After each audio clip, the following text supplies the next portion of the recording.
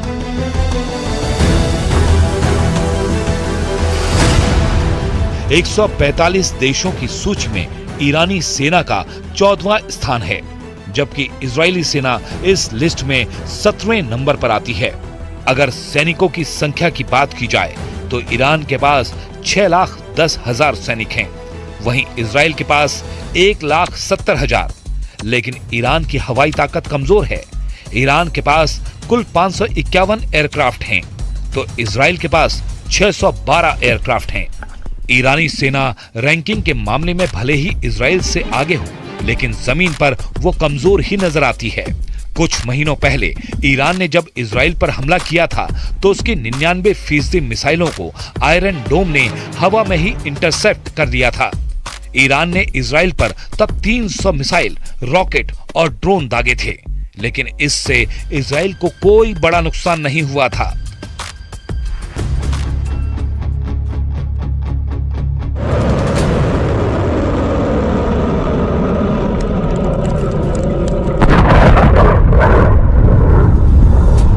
अब ऐसी हालत में पुतिन ने जिस तरह से ईरान का साथ देने का ऐलान कर दिया है, उससे अमेरिका और इजराइल को जबरदस्त झटका लगा है, क्योंकि खबर यह भी है कि ईरान अपने दम पर परमाणु हमला करने की क्षमता हासिल कर चुका है।